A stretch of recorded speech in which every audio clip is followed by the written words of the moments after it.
দেখো C program আমি এখানে লেখা দেখাচ্ছি, তোমরা একটু দেখো। সি প্রোগ্রামে ফার্স্টে তোমাদের কি করতে হয়, একটা হেডার ফাইল লিখতে হয়। হেডার ফাইলটা কি হয়, হ্যাজ ইনক্লুড লেখাটা লিখতে হয়। লেখার পরে stdio.h এটা হচ্ছে হেডার ফাইল। হেডার ফাইলটার মানে কি, আমরা যে কটা ফাংশন এখানে যা প্রিন্টএফ স্ক্যানএফ যা কিছু লিখছো সবকিছুর বর্ণনা এই হেডার ফাইলে আছে। এসটিডি মানে কি, স্ট্যান্ডার্ড স্ট্যান্ডার্ড বলা হয়। আই ও মানে ইনপুট আউটপুট হেডার ফাইল, ঠিক আছে। এটা করার পরে আরেকটা করতে হয়, সেটা না করলেও হয়, হ্যাজ ইনক্লুড conio.h না করলেও হয়, কোনো অসুবিধা নেই, এটা লিখতেই হবে। লেখার পরে একটা লাইন ছেড়ে দিয়ে আইএনটি আমাদের লিখতে হয় ইন্টিজার, আইএনটি মেন।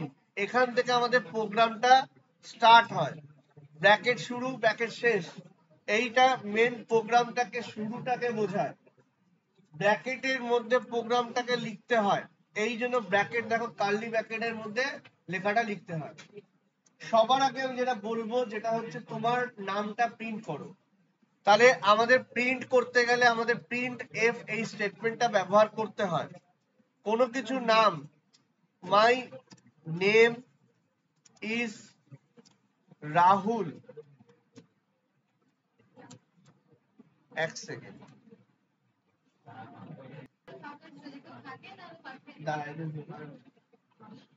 দেখ, তাহলে আমি কি লিখলাম, মাই নেম এটা লিখলাম। তাহলে এইটা যখন আমরা ফাইলে গিয়ে সেভ করব, সেভ করলাম, সেভটা তোরা একটা জায়গায় করবি যাতে করে সেটা আমরা ইজিলি অ্যাক্সেস করতে পারি। যেমন আমার একটা ফোল্ডার নাম আছে সি প্রোগ্রাম, এখানে আমি লিখে রেখেছি, এখানে আমি লিখছি মাই নেম বলে সেভ করছি যাতে বুঝতে পারবো যে মাই নেমটা প্রিন্ট করেছি।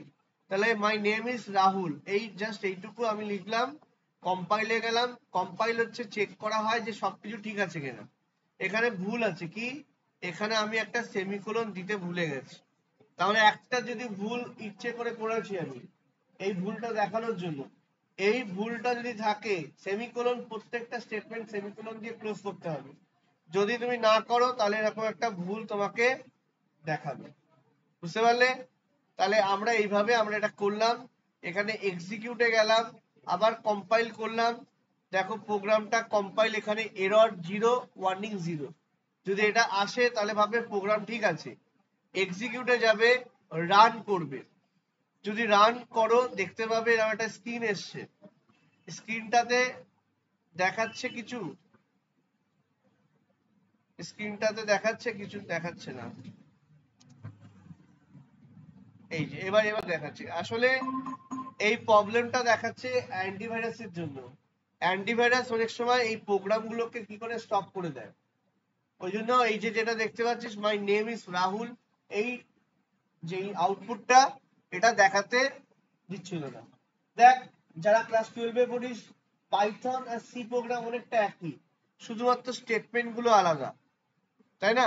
তোদের পাইথনে যেমন প্রিন্ট লিখতে হয়, এখানে প্রিন্ট এফ লিখতে হয়, এবং এখানে ব্র্যাকেট দিতে হয়, ব্র্যাকেট ক্লোজ সেমিকোলন করতে হয়, এটা একটু তফাৎ আছে, ঠিক আছে। এটা তো আমরা করলাম, এটা জাস্ট নামটা প্রিন্ট হলো। এবার আমি একটু প্রোগ্রামটা, তোমাকে কি বলেছি স্কুলে, দুটো সংখ্যা দিয়ে যোগফল করতে বলেছে, তাই তো। কাকে, তোমাকে বলেছে? দুটো সংখ্যা এন্টার করতে বলেছে। তাহলে আমি এখানে লিখলাম, আমি দুটো দিয়ে দেখাচ্ছি, এন্টার দা নাম্বার, ঠিক আছে। নাম্বারে আগে আমি মেনশন করে দিচ্ছি ফার্স্ট নাম্বার, ফার্স্ট নাম্বার। তাহলে এই ফার্স্ট নাম্বার এটা মেসেজে দেখাবে। তাহলে আমরা যেটা যদি রান করি মেসেজ দেখতে পাবে, কিন্তু এই যে আমরা এন্টার করব সেটাকে স্ক্যান করতে হয় বা ইনপুট নিতে হয়, তার জন্য স্ক্যান এফ কথাটা লিখতে হয়। স্ক্যান এফ কথাটা লিখতে হবে। এবার স্ক্যান এফ যারা লিখছি তার আগে আমাদের একটা জিনিস মনে রাখতে হবে, আমরা যে এখানে যে যে ভেরিয়েবল গুলো নিয়ে কাজ করতে চাইছি সেগুলোকে মেনশন করতে হবে। যেমন আইএনটি এ, এ হচ্ছে প্রথম নাম্বার, তারপরে হচ্ছে কমা দিয়ে বি সেকেন্ড নাম্বার, তারপরে হচ্ছে কমা দিয়ে এস, মানে আমরা সামেশন করলাম, সামেশন মানে যোগ ফলটা এর ভিতরে রাখতে চাই। তাহলে এখানে সেমিকোলন দিয়ে এটাকে স্টপ করলাম, ঠিক আছে। এবার আমি কি করব, স্ক্যানএফ এর ভিতরে আমি এখানে লিখতে হবে পার্সেন্ট দিয়ে, কি লিখেছে এখানে স্ক্যানের দিয়ে পার্সেন্ট ডি দিয়েছে। পার্সেন্ট ডি কেন দিয়েছে? কারণ আমাদের এখানে আমরা চ্যাপ্টারটা শিখবো যখন দেখবে ডেটা টাইপ গুলোকে মেনশন করতে হয় আগের থেকে। স্ক্যানএফে আমি কি ধরনের ডেটা ইনপুট করছি সেটাকে মেনশন করতে হয় স্ক্যান ডি মানে পার্সেন্ট ডি দিয়ে। এবং এখানে একটা আমাদের অ্যান্ড চিহ্ন বসাতে হয় এ। তাহলে এটা কি হলো, আমরা একটা প্রোগ্রামকে আমরা কি করলাম, এই অ্যান্ড কে এটা হচ্ছে ইনপুট নিচ্ছি। যখনই আমরা কোনো মান ইনপুট নেব এর ভিতরে জমা হবে। বোঝা গেছে এইটুকু? এই একই ভাবে আমরা প্রত্যেকটা আর একটা যেটা রয়েছে আমি কি করছি, আমি না টাইপ করে এটাকে কপি করে, দেখো প্রোগ্রাম করার সময় না কপি পেস্ট করেও করা যায়, তাড়াতাড়ি হয়ে যায়। কারণ একই লাইন বারবার লেখার থেকে আমি কপি করে পেস্ট করে দিচ্ছি। দেখো জাস্ট এখানে কি করব, ফার্স্ট নাম্বারের জায়গায় আমি কি করলাম সেকেন্ড নাম্বার, আর এখানে এর জায়গায় কি করলাম বি করে দিলাম। এইটুকু সবাই বুঝতে পেরেছো? যে কোনো প্রোগ্রামে ইনপুট নেওয়ার জন্য এটাই হচ্ছে প্রসিডিওর বা পদ্ধতি। সবাই মনে রাখবে, এর জায়গায় এক্স হতে পারে, ওয়াই হতে পারে, এম হতে পারে, যা হতে পারে হতে পারে। যা প্রোগ্রাম দেখবে এখানে যা আছে সব এই একই রকম, n1 n2 যা আছে লেখা আছে সব একই। এবার হচ্ছে আমরা কাজ প্রসেসিং, এটা ইনপুট হয়ে গেল। এবার ইনপুটের পরে কি প্রসেসিং। প্রসেসিং মানে সাম। সাম আমি এখানে কি করেছি এস, এস ইকুয়াল টু কি হবে এ প্লাস বি সেমিকোলন। হয়ে গেল। আমরা সামটা তো করে ফেলেছি, এবার কি করব সামটাকে দেখাতে হবে। তা দেখানোর জন্য আমরা কি করতে হবে, প্রিন্ট এফ স্টেটমেন্টটি লিখতে হবে। প্রিন্ট এফ স্টেটমেন্টটা লেখার সময় তোমাকে কি করতে হবে, তোমাকে মেসেজটা লিখতে হবে দা রেজাল্ট বা দা সামেশন অফ টু নাম্বার। এই যেটা যেটা লিখছি সেটাই তোমাকে ওখানে শো করবে। এখানে পার্সেন্ট আমি ডি দিচ্ছি কারণ পার্সেন্ট ডি আকারে সেটা দেখাবে, কমা দিয়ে এখানে এস লিখছি, সেমিকোলন দিচ্ছি এই। তাহলে এই হচ্ছে আমাদের আউটপুট আমরা দেখব। এখানে লাস্টে একটা রিটার্ন জিরো লিখতে হয়। প্রোগ্রামে আমাদের আউটপুটটা কিছু যদি নাও আসে অন্তত জিরো আসবে, সেই কারণে কিছু যদি নাও পাই জিরো যাতে পাই। কারণ এখানে লেখা আছে আইএনটি, তাই আইএনটির সাথে এটা তোমার অবশ্যই কম্পালসারি লিখতে হবে লাস্ট লাইনটা। এবার আমরা এই প্রোগ্রামটাকে আমরা ফাইলে গিয়ে সেভ করছি, সেভ এসে গিয়ে কি সাম যে নামে সেভ করবে যাতে বুঝতে পারো যে এটা প্রোগ্রামটা সেই রিলেটেড। সাম বলে আমি সেভ করলাম, ফাইলে এক্সিকিউটে গেলাম, কম্পাইল করলাম, চেক করলাম যে সব ঠিক আছে, হ্যাঁ সব ঠিক আছে আমাকে দেখিয়ে দিল। তাহলে আমরা এক্সিকিউটে গিয়ে রান করলাম, রান করলে আমাদের প্রথম যে কাজটা আসবে, আবার এই সফটওয়্যার প্রবলেম দেখেছো। দেখো এখানে কি করবে, এখানে ফার্স্ট নাম্বার আমি দিচ্ছি হচ্ছে 10, সেকেন্ড নাম্বার হচ্ছে দেখো 12, তা যোগ হলে কত হবে 22। এই ফাইলটা ডিলিট করে দিচ্ছে মনে হয়, তারা 10 তারপর হচ্ছে 12, টোটাল কত হলো, the summation of two number is 22। বোঝা গেল? এই হচ্ছে আমাদের একটা প্রোগ্রাম তোমাদের বুঝিয়ে দিলাম। এরকম ভাবে প্রত্যেকটা প্রোগ্রাম, যেমন হচ্ছে একটা স্কুলে হয়তো তোমাদের করাবে যে টোটাল নাম্বার, ধরো বলে দিল যে আমার কাছে একটা পেন আছে, পেনটার দাম হচ্ছে 5 টাকা, তোকে আমি 30টা পেন আনতে বললাম, তাহলে কত হবে, তাহলে এই যে পেন, রেট অফ পেন তোমাকে নিতে হবে, কোয়ান্টিটি অফ পেন নিতে হবে।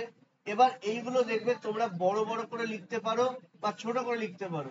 কোয়ান্টিটি ওয়ার্ডটাকে ছোট করে কিউ দিয়ে ইউএ বা ছোট করে লিখতে পারো, বা ইউনিট প্রাইসটাকে ইউনিট বা ছোট করে লিখতে পারো। এটাকে ইনপুট নিতে হবে। ক্যালকুলেশন কি হবে, ক্যালকুলেশন কি হবে আমাদের গুণফল, যেটা ইউনিট ইনটু কি আছে কোয়ান্টিটি। ইউনিট কি আছে কত প্রাইস 5 টাকা করে, পার ইউনিট প্রাইস কত 5 টাকা, কতগুলো 30টা, রেট অফ অ্যামাউন্ট মানে অ্যামাউন্ট বলে লেখা আছে, তাহলে অ্যামাউন্ট পেয়ে গেলাম আমরা। বোঝা গেছে? এরকম ভাবে আমরা সিম্পল ইন্টারেস্টটা দেখবি, সিম্পল ইন্টারেস্ট আছে এরকম অঙ্ক আছে, এটা দিয়েছে না জানি না। হ্যাঁ এটা আছে ক্যারেক্টারটাকে বের করতে হবে। যেমন এখানে calculate the perimeter of circle, সার্কেলের পেরিমিটার এই যে 2 পাই আর, পাই এর মানটা আগের থেকে ডিফাইন করে দিতে হয়, ডিফাইন পাই 3.14 ডিফাইন করে দিতে হবে, ঠিক আছে। স্কোয়ারের মান s ইন্টু এস, তাই না। এরকম ছোট ছোট ছোট ছোট অনেক প্রোগ্রাম আছে যেগুলো স্কুলে এখন করাচ্ছে, ঠিক আছে। এই প্রোগ্রাম গুলো আমি নিয়ে রাখছি, আমি আর একটা না ভিডিও করে তোদের আমি প্রোগ্রাম গুলো পাঠিয়ে দেবো। লেন্থ মানে পেরিমিটার, ঠিক আছে। এরিয়া বের করতে হয় কিভাবে, লেন্থ ইন্টু বের, তাই তো। পেরিমিটার 2 ইন্টু এল ইন্টু, মানে এগুলো ক্যালকুলেশন, এই যে যা দেখালাম সেটারই আমরা ক্যালকুলেশন করতে পারি। ক্যালকুলেশন মানে ম্যাথমেটিক্যাল ক্যালকুলেশন। এই যে আমরা সাম লিখেছি, সামের জায়গায় আমরা অন্য কিছু প্রোগ্রাম করলাম, যেমন একটা প্রোগ্রাম এখানে করা আছে দেখতে পাচ্ছিস, এই যে ফ্যাক্টোরিয়াল, ফ্যাক্টোরিয়ালে কর্ণীয় এই লাইনটা লেখা আছে। এবার এখানে ফ্যাক্ট আই নেওয়া হয়েছে, এটা মানে যেহেতু এটা কাউন্টেবল ভেরিয়েবল, আর এখানে ফ্যাক্ট ইকুয়াল টু 1 লেখা হয়েছে, আর নাম্বার কত নাম্বারে ফ্যাক্টোরিয়াল বের করবে সেটা। তাহলে এখানে নাম্বারটা ইনপুট নেওয়া হয়েছে। এবার এবারে হচ্ছে এটা মানে যেহেতু ফর লুপে কাউন্টার ভেরিয়েবলটাকে এখানে আমাদের ইউজ করেছি, করে এই ফ্যাক্টোরিয়ালটাকে আমরা কি করেছি, চালিয়েছি। ফ্যাক্টোরিয়াল কি হচ্ছে, একটা মানকে রিপ্রেজেন্ট করে, গুণফলকে রিপ্রেজেন্ট। 5 যদি ফ্যাক্টোরিয়াল চাও, 5 ইন্টু 4 ইন্টু 3 ইন্টু 2 ইন্টু 1, এটা হচ্ছে ফ্যাক্টোরিয়াল। তো সেইভাবে আমরা ফ্যাক্টোরিয়ালের মানটা এখানে প্রোগ্রাম করা আছে, এই প্রোগ্রামগুলো তোদের দেওয়া হবে। আমি তৈরি করছিলাম, কয়েকটা প্রোগ্রাম করেছি, সব হয়নি। বলো।